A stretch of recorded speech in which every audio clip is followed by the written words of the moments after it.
திடீரென ஈரானுடைய தலைநகர் தெஹரான்ல இருந்து ஒரு விமானம் யமனுடைய தலைநகர் சனாவுல ஹூத்திகளுடைய கட்டுப்பாட்டில் இருக்கக்கூடிய விமான நிலையத்தில் தரையிறங்குவதற்கு முற்பட்ட நேரம் சவுதி அரேபியாவுடைய ஆதரவு பெற்ற படைப்பிரிவுகள் தாக்குதல்களை நடத்தி இருந்தது. அந்த தாக்குதல்களுக்கு பதிலடியாகத்தான் யமனில் இருக்கக்கூடிய ஹவுத்தீஸும் பதிலடி தாக்குதல்களை கொடுக்க ஆரம்பித்தார்கள். இந்த பிரச்சனை தான் இப்பொழுது உச்சமாக முற்றிக்கொண்டிருக்கிறது. சவுதி அரேபியாவினுடைய துறைமுகங்களில் இருந்து ரெட் சி வழியாக, செங்கடல் வழியாக சவுதியினுடைய எந்த கப்பல்களும் பயணிக்க முடியாது என்கிற மிகப்பெரிய தடையை விதித்திருக்கிறது ஹவுத்தி படைப்பிரிவு.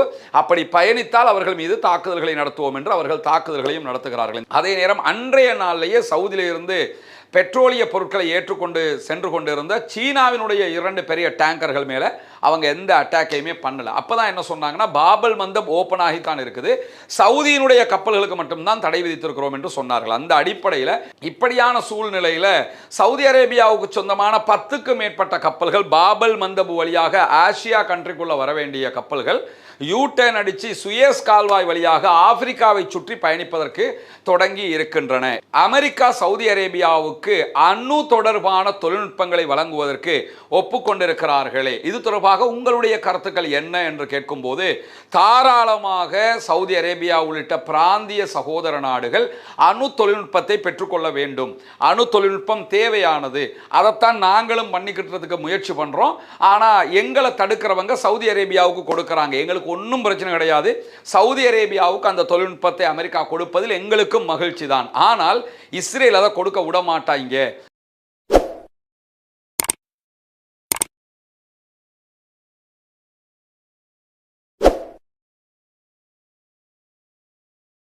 அன்புக்கினிய சகோதர சகோதரிகளே, நம் அனைவர் மீதும் ஏக இறைவனுடைய அமைதியும் கருணையும் உண்டாகட்டுமாக என்கிற உயரிய பிரார்த்தனைகளோடு தொடர்ச்சியாக மத்திய கிழக்கிலே ஏற்பட்டு வரக்கூடிய பதட்டங்களை நம்ம பார்த்து வர்றோம். அந்த அடிப்படையில் கடந்த 2 நாட்களாக அமெரிக்காவுக்கும் ஈரானுக்கும் இடையிலான சண்டை ஓரளவு தணிந்திருக்கிறது. அமெரிக்கா ஈரான் மீதான தாக்குதல்களை நிறுத்தி இருக்கிறது. அந்த அடிப்படையில் ஈரானும் அமெரிக்காவினுடைய தளங்கள் மீதான தாக்குதல்களை நிறுத்தி இருக்கிறார்கள். இந்த சூழலில் தான் சவுதி அரேபியாவுக்கும் யமனில் இருக்கக்கூடிய ஹூத்தி படைப்பிரிவுக்கும் இடையிலான சண்டைகள் உச்சம் தொட்டு கொண்டே வருகிறது.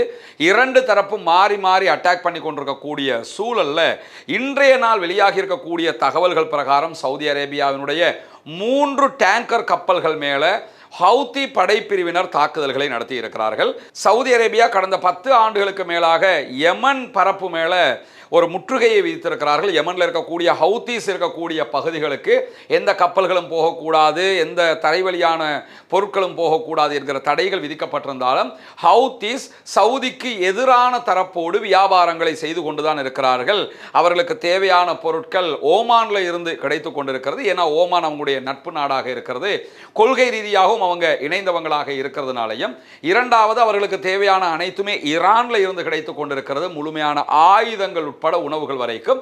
அதை தாண்டி சீனாவிடமிருந்தெல்லாம் அவர்கள் தேவையானதை பெற்றுக்கொண்டு இருக்கிறார்கள். இப்படியான சூழலில் தான் திடீரென ஈரானுடைய தலைநகர் தெஹரான்ல இருந்து ஒரு விமானம் யமனுடைய தலைநகர் சனாவுல ஹூத்திகளுடைய கட்டுப்பாட்டில் இருக்கக்கூடிய விமான நிலையத்தில் தரையிறங்குவதற்கு முற்பட்ட நேரம் சவுதி அரேபியாவுடைய ஆதரவு பெற்ற படைப்பிரிவுகள் தாக்குதல்களை நடத்தி இருந்தது. அந்த தாக்குதல்களுக்கு பதிலடியாகத்தான் யமனில் இருக்கக்கூடிய ஹவுத்தீஸும் பதிலடி தாக்குதல்களை கொடுக்க ஆரம்பித்தார்கள். இந்த பிரச்சனை தான் இப்பொழுது உச்சமாக முற்றிக்கொண்டிருக்கிறது. சவுதி அரேபியாவினுடைய துறைமுகங்களில் இருந்து ரெட் சி வழியாக, செங்கடல் வழியாக சவுதியினுடைய எந்த கப்பல்களும் பயணிக்க முடியாது என்கிற மிகப்பெரிய தடையை விதித்திருக்கிறது ஹவுத்தி படைப்பிரிவு.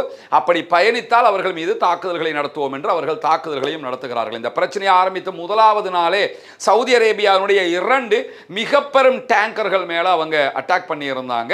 அதே நேரம் அன்றைய நாளிலேயே சவுதியில இருந்து பெட்ரோலிய பொருட்களை ஏற்றுக்கொண்டு சென்று கொண்டிருந்த சீனாவினுடைய 2 பெரிய டேங்கர்கள் மேலே அவங்க எந்த அட்டாக்கையுமே பண்ணல. அப்போதான் என்ன சொன்னாங்கன்னா, பாபல் மந்தப் ஓப்பன் ஆகித்தான் இருக்குது, சவுதியினுடைய கப்பல்களுக்கு மட்டும்தான் தடை விதித்திருக்கிறோம் என்று சொன்னார்கள். அந்த அடிப்படையில் நேற்றைய தினம் மேலும் 3 கப்பல்கள் மேலே அவங்க அட்டாக் பண்ணியிருக்கிறாங்க. அவைகளும் பெரிய டேங்கர் கப்பல்களாக இருக்கிறது. மில்லியன் கணக்கான பேரல் க்ரூட் ஆயில்களை ஏற்றிக்கொண்டு போகக்கூடிய கப்பல்கள். இப்படியான சூழ்நிலையில் சவுதி அரேபியாவுக்கு சொந்தமான 10க்கும் மேற்பட்ட கப்பல்கள் பாபல் மந்தப் வழியாக ஆசியா கண்ட்ரிக்குள்ள வர வேண்டிய கப்பல்கள் யூட்டர்ன் அடித்து சுயஸ் கால்வாய் வழியாக ஆப்பிரிக்காவை சுற்றி பயணிப்பதற்கு தொடங்கி இருக்கின்றன. எனவே இந்த முற்றுகை ரொம்ப சக்சஸ்ஃபுல்லாக இருப்பதாக ஹவுத்திஸ் அறிவிச்சுக்கிட்டு இருக்கிறாங்க. இது சவுதிக்கு மிகப்பெரிய பின்னடைவாகவும் இருக்கக்கூடிய சூழல்ல இன்றைக்கு மேலதிகமாக இன்னும் சில முக்கியமான செய்திகள் வெளியாகி இருக்கிறது. ஈரானுடைய ஃபாரின் மினிஸ்ட்ரியினுடைய ஊடக பேச்சாளர், மீடியா ஸ்போக் பர்சனாக இருக்கக்கூடிய இஸ்மாயில் பகாய் ஒரு ஊடக சந்திப்பை நடத்தி இருக்கிறார். அந்த ஊடக சந்திப்பில்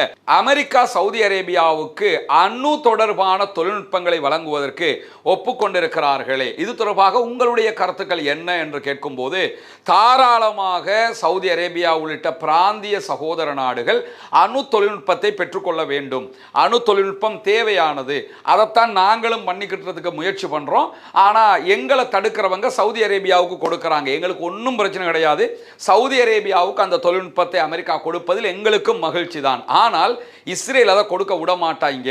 அதனால தான் அமெரிக்க அதிபர் டொனால்ட் ட்ரம்ப் எக்ரிமெண்ட் எல்லாத்தையும் சைன் பண்ணுறதுக்கு ரெடி ஆகிட்டு அவரே எல்லா அனுமதியையும் கொடுத்துவிட்டு என்ன சொன்னார்னா, திடீர்னு ஆப்ரஹாம் ஒப்பந்தம் என்கிற இஸ்ரேலை தனிநாடாக அங்கீகரிக்க வைக்கிற ஒப்பந்தத்தில் ஒப்புக்கொண்டால் மாத்திரம்தான் இதை நாங்கள் கொடுப்போம் என்கிற ஒரு இடைப்பட்ட முரண்பட்ட கருத்தை சொல்லி இருக்கிறார். எனவே இந்த கருத்துக்கள் அவர் சொல்றதுக்கான காரணமே என்னன்னு கேட்டால், இஸ்ரேலிய பிரதமர் பெஞ்சமின் நெத்தன்யாகுடையும் இஸ்ரேலுடையும் இன்வால்மெண்ட் மட்டும்தான். இந்த அடிப்படையில் இன்றைய தினம் இஸ்ரேலிய பிரதமர் பெஞ்சமின் நெத்தன்யாகு மீண்டும் அமெரிக்க அதிபர் டொனால்ட் ட்ரம்பை 7வது முறையாக சந்திப்பதற்கு வாஷிங்டன் டிசிக்கு போய்கிட்டு இருக்கிறாரு. அந்த சந்திப்பிலும் இது தொடர்பாக பேசப்படும் என்று சொல்லப்படுகிறது. இதெல்லாம் சொல்லி காட்டக்கூடிய இஸ்மாயில் பகாய் என்ன சொல்றாருன்னா, சவுதி அரேபியா அணு ஆயுதத்தை பெற்றுக்கொள்வது எங்களுக்கு மகிழ்ச்சி, அவர்கள் அணு உலைகளை உருவாக்குவது எங்களுக்கு மகிழ்ச்சி, எதிர்காலத்தில் அவங்க அணு ஆயுதம் கொண்ட நாடாக வந்தால் கூட எங்களுக்கு எந்த பிரச்சனையும் இல்லை. ஆனால் இஸ்ரேல் இதை தடுப்பான், இஸ்ரேல் விடமாட்டான். இதே நேரம் நாங்களும் இதே மாதிரி சிவில் தேவைகளுக்காகத்தான் அணு உலைகளை உண்டாக்கினோம். ஆனால் நாங்கள் அணு ஆயுதம் செய்ய போகிறோம்னு சொல்லி எங்கள் மேலே அட்டாக் பண்ணுறாங்களா இல்லையா?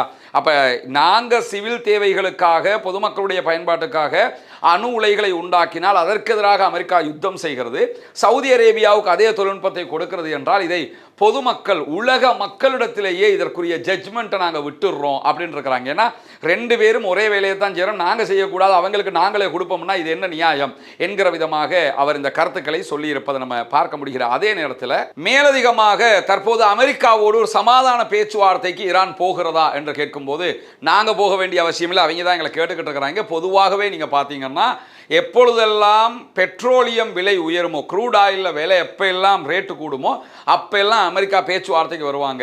ரேட்டு குறையும் போது திரும்ப சண்டைக்கு வருவாங்க. இது அவங்களுடைய ஸ்டைலாக இருக்கிறது என்று சொல்லக்கூடிய இஸ்மாயில் பகாய் இப்பொழுது 93 அமெரிக்க டாலர்கள் வரைக்கும் ஒரு பேரல் க்ரூட் ஆயில் விலை உயர்ந்திருக்கிறது. $75 இருந்து 93 வரைக்கும் போயிடுச்சு.